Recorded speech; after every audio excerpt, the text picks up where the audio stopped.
It's open. Hey, welcome back. What's going on? Some of your classmates won't talk to you. Why not? Reported a female student for bullying you, huh? Must have been really serious. And she's under suspension now. Any reason why she was bullying you?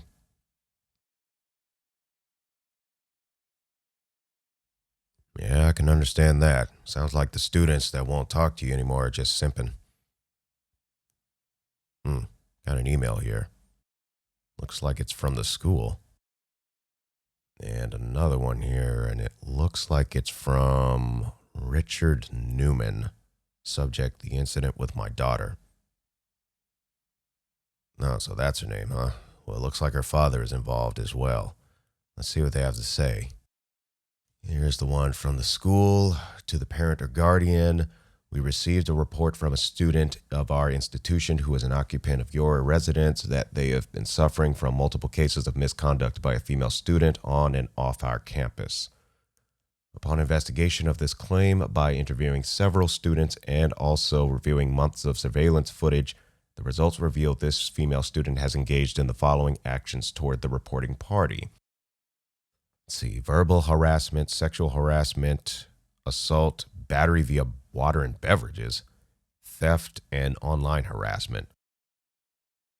These offenses are considered severe violations to our student code of conduct, and the female student has been suspended pending possible expulsion. Well, they're not playing around, are they? Female student's father, Mr. Richard Newman, has contacted us requesting for a meeting to discuss a mutual agreement for his daughter to be allowed to remain in our institution and participate in academic finals for graduation. Oh, that's right. Graduation is almost here. So she's a senior, as well as you. In addition, Mr. Newman would like to include you, the victim's parent or guardian, in the discussion. Mr. Newman wishes to contact you directly to personally invite you to the discussion, and we have shared the email address you provided in the student directory. Should you experience any behavior that violates our code of conduct, we encourage you to inform us immediately, and should it escalate to any dangerous matters, to contact law enforcement immediately.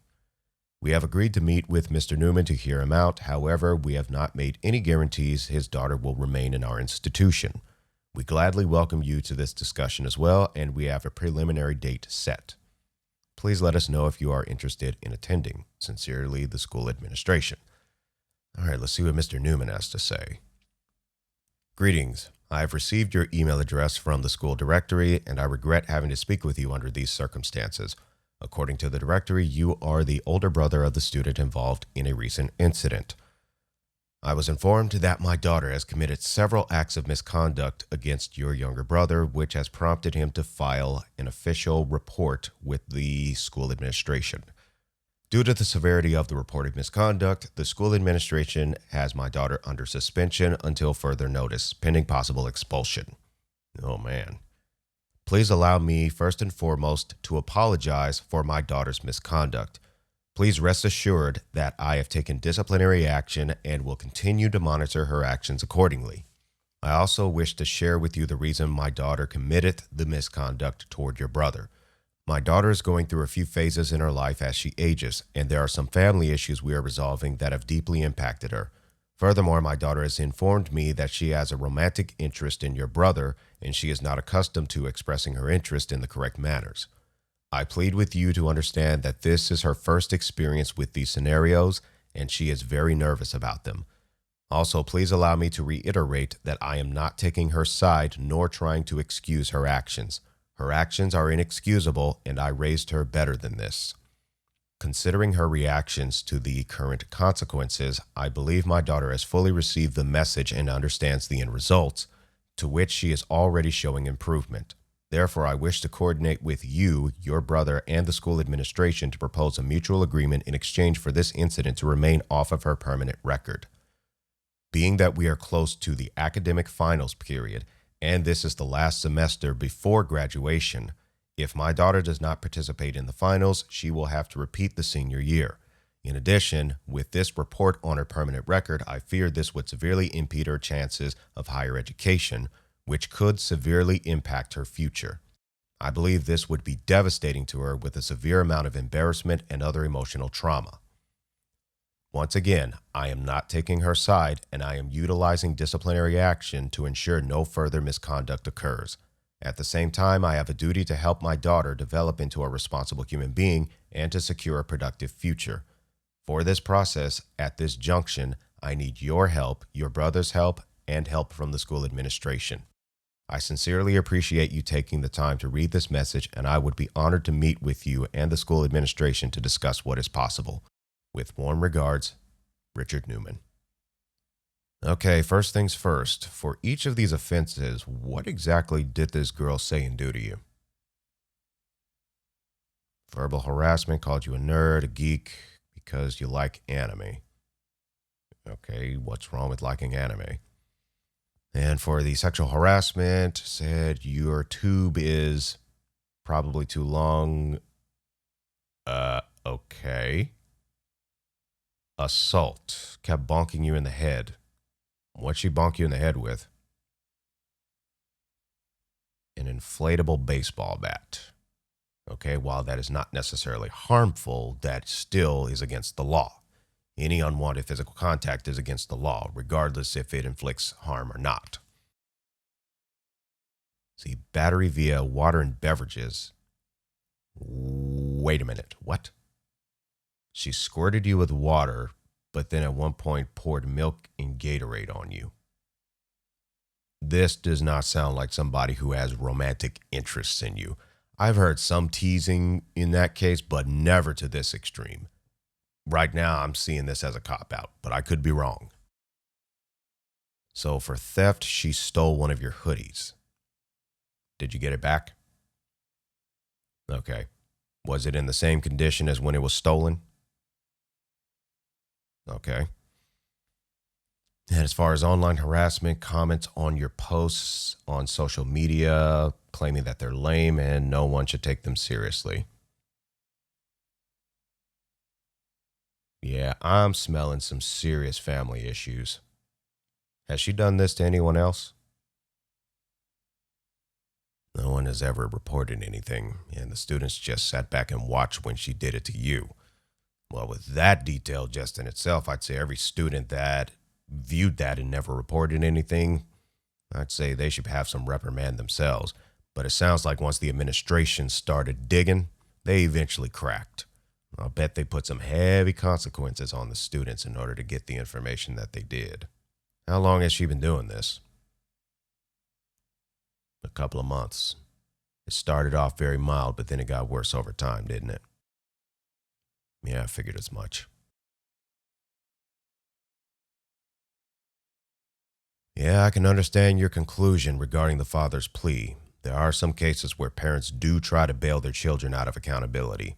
In my experience, though, sometimes you can make a deal for a lesser penalty with accountability governing it.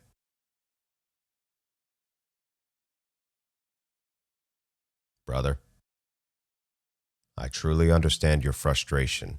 I used to have the same mentality you're struggling with right now. On the surface, it may look like the justice you longed for is now being snatched from you. But this is not the only way justice operates. I'd like to share something with you about this whole procedure that'll really help you to heal from it. But I think it's best we wait till you calm down first. Well, if you want to hear it now, then you'll need to make sure you're listening objectively, not in feelings and anger. Can you do that? All right. Based on what the school administration has said alone, she's not getting off scot-free from anything. So even if her father was trying to bail her out, it sounds like the administration would tell him to go pound sand. I've seen cases where parents try to bail their children out of all accountability, and they usually don't use the language Mr. Newman did. The language in that letter usually indicates humility and cooperation. When he mentioned the issues his daughter is dealing with, that was to say that her motive for the misconduct is probably not based on pure evil, but they're symptoms of an underlying cause. And usually that's what it is with many humans operating in dysfunction. Once you resolve the cause, the behavior usually stabilizes thereafter. Being that she's facing possible expulsion for what she did, that's going to severely slow her down in her own accomplishments. That can impede opportunities in getting advanced employment. In other words, goodbye high-paying jobs. I would imagine her father has discussed this with her as well, and he may have advised her to make things right with you and anyone else she mistreated before it gets even worse than it already is. And it's your right not to have anything to do with her. Little brother, are you saying she should still receive active punishment even if she improves her behavior? Is that what you would want when you make poor decisions and yet you improve? Brother, there's something about justice that we all need to know. It's not all about punishment. It also considers rehabilitation, the chance to make things right. So the way it works is the consequences continue until the actions that warrant them are corrected. When we don't give people a chance to correct their misconduct, which does not always have to be in our presence, especially when they show genuine desire to do so, that can push them further away from what's right. If we flip the script and it was one of us in this scenario, how motivated would any of us be to stay on the right path if all we get is the cold shoulder and condemnation? Now, there are minimal penalties, and then some are directly proportional to the attitude of the one in question. Usually the penalties that stick are the distrust and the revocation of certain access to people, though there are some cases that trust and access can be earned back. So most likely what's going to happen in this discussion with everyone, her father is going to propose a list of commitments his daughter will have to fulfill without fail, and then it'll be the discretion of us and the school admins to accept the offer or maybe alter it for mutual agreement. So I speculate the following terms will be proposed. Number 1, she will have to apologize to you and agree never to approach you again, kind of like a restraining order. I would imagine the admins would want this anyway. Number 2, she is to apologize to the school for violating the code of conduct and commit to upholding those guidelines moving forward without fail. Any additional violation will likely result in expulsion and this incident placed on her record. If she upholds these 2 conditions, then I imagine the report will stay off her record. But any legit mess up, it's game over. That's the accountability. Therefore, justice has served you, which she will not be able to continue any disrespectful acts, no matter which way this goes. And then justice has served her by penalizing her recent actions and also giving her a chance to get it right and prevent any additional consequences. So this is known as the mercy phase, basically like a grace period. And whether she takes that chance seriously or not is up to her. Allow me to set the foundation on what forgiveness is about. Forgiveness is really for the one who was violated, not the violator. Forgiveness is freeing yourself from the mental prison of thinking about the violator all the time because you don't let that situation go. Does that mean you have to trust the violator again? No. Does that mean you have to socialize with the violator again? No. It just means you wipe your hands clean from dealing with them. Do you know what this deal can also accomplish? It can further establish a reality check about her demeanor. Not only did her demeanor jeopardize her future, but it also ruined a chance at an intimate relationship with a genuine guy. And one thing about that, little brother, you gotta be real careful these days when it comes to selecting a wife. Right now, the judicial system in this country is not equal when it comes to marriage and divorce. Men can lose almost everything when we pick the wrong mate, so you gotta do some serious screening if you want to find a good wife. Now, I don't like saying that, but that's the current circumstances, and you know how we roll. We don't deal with situations and how we want to define them. We deal with them as they are. Now, there are definitely good women out there, no doubt. The issue is the accessibility to these methods and procedures that are favorable to one but destroys the other. So as long as those methods, if you will, are available, you got to be careful, little brother.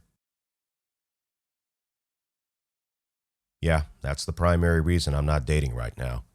This is only addressing one side of the conversation, though, and we can definitely get into discussing all sides, and we really should. That's a great question. There are two common top answers, along with a few others. Number one, many folks have not healed from their past relationships, whether platonic or intimate or even family related, to where they have likely been used and or abused. And some of them then seek payment, for lack of a better term, from others who had nothing to do with their incidents, as a means to offset the debt from the original perpetrator. The problem with that is, for most folks in that mindset, it's never enough. Furthermore, why should someone else pay for something they had nothing to do with? Number two, many folks who develop romantic interests in another are not investing the critical time and investigative avenues to really get to know each other. There's also the issue of chameleonism. You know what that is? It's basically the act of masking your true intentions with characteristics that will lower the guard of the target. Then, when the target is where the predator wants them, they reveal their true nature. Basically, it's like a wolf in sheep's clothing. Under this mentality, there is no love, just desire for resources, and anyone is capable of this. So it's very important to learn and acknowledge the red flags. That's one of the other issues with us humans. We ignore so many red flags, and that has led to several incidents that escalated to catastrophe. It's our own lack of discipline that gets us in a lot of trouble. I cannot be certain that this is the case with the young lady. With the current information, it appears she is scared and confused. One thing about being scared, it does not always display with timid characteristics. It can also take the form of violent actions. General bullies, as much as they want to hide it, they're actually scared and confused. So with that, they try to intimidate others to numb their own fear. Not resolve it, but to numb it. But it's still there.